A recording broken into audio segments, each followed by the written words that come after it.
Let's move on here to the last story we have for the day, which Yeah. is the U.S. envoy, or the U.S. ambassador to Israel, David Friedman, made a quite interesting statement on a story that we have been updating as it goes along. And we have, I guess, in the past week, Will, they signed the Abraham Accords, which is supposed to be the normalization agreements between the UAE and Bahrain with Israel. And what each side is getting out of this, because they weren't at war, so they call it a peace deal, but these countries were never at war and in fact cooperated on international and security issues and stuff in the recent past. So but anyways, they claim they're signing a peace deal, and it's basically about getting F-35s for the Arab countries. And then the UAE said they got one other thing out of the deal, and that was a suspension of Israel's planned annexation of the West Bank. The Palestinians didn't buy it. We didn't buy it at the time. And now the U.S. ambassador to Israel says that was a good call because Israel will be going ahead with the annexation anyways. He says, I think it will happen. It was just a temporary suspension. And, annexation will happen at some point. I'm guessing when it's politically advantageous for Benjamin Netanyahu, the prime minister of Israel. Yeah, I mean, like you had the Emiratis, like I think they tried to pay some kind of lip service that, oh, this deal would somehow like post or like forestall annexation. But I mean, very early on, you even had Netanyahu like right after the deal saying like this is all still on the table. We're not like he never publicly committed to not annexing to not annex the West Bank. We actually had over the summer reports like it seemed like the Israelis were like imminently about to annex the West Bank, or at least some large chunk of it, the settlements, like a third of the West Bank, I believe it was. But there started being reports that the Israelis were kind of like stalling, and that it was largely over the American position, that like the U.S. was kind of saying like we're not totally ready for you to do this yet. I suspect maybe because the Trump team was thinking that maybe it's a little too close to the election to do this, to shake things up with this kind of like big Israel move, which like could earn Trump some support from some like pro-Israel people, but maybe it's just a little too risky. They didn't want to push it through right away. But like to me, it really says a lot that you have the U.S. ambassador basically saying like this is definitely still going to happen, because the Israelis are. It's not as if the U.S. completely like dictates or controls their policy or something. In fact, you might say it's sort of the other way around. But I definitely think the U.S. position on this question is very important to the Israelis. And if the U.S. is saying that, like, because Friedman said that we're still for this. This is still part of Trump's like peace plan or whatever, that the Israelis would annex some of the settlements. And so I don't know. I think it's very significant that the ambassador is saying that, like, yeah, this is probably still going to go ahead, because the U.S. could, I think, if they wanted to, say like, we don't want this to happen, and like it's too soon or whatever. Like, there's a lot of arguments they could come up with to convince the Israelis not to. But now that the U.S. ambassador is saying like, yeah, this will probably happen, I think that's a pretty good sign that it will. I guess the real question is just a matter of when they're going to do it. I get the feeling that Trump wants to wait until after the election. He'd rather do this during his second term.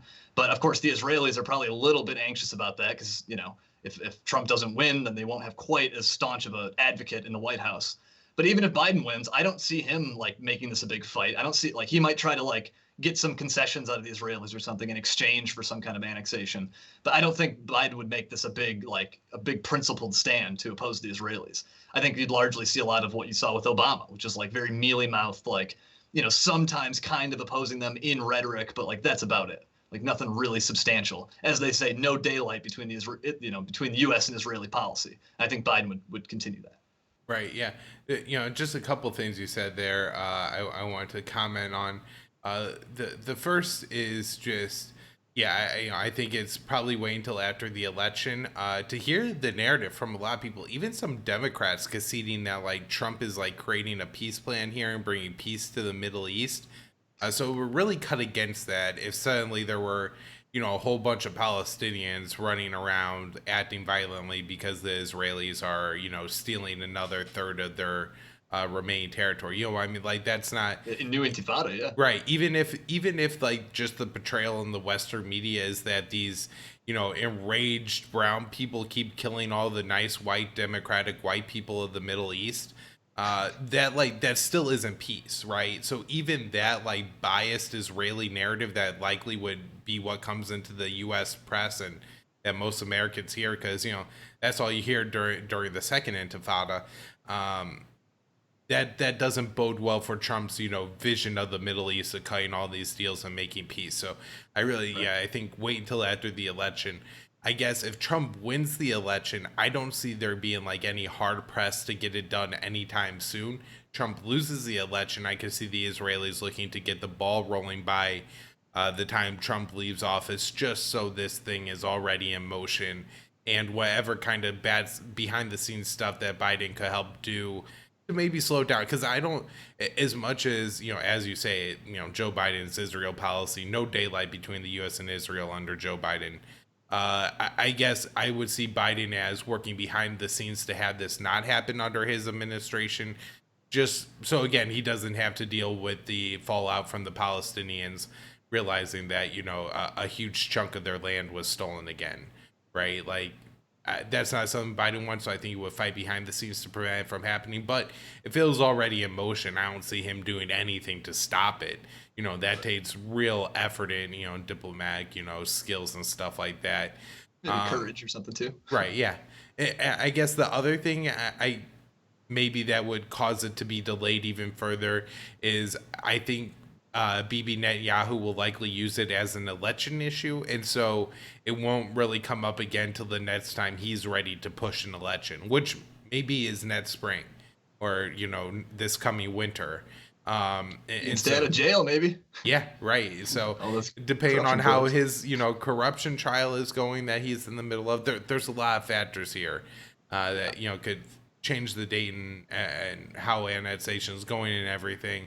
But the important thing is that the Abraham Accords, the UAE normalizing relations with Israel, wasn't at all a gift to the Palestinians like it was pretended to be.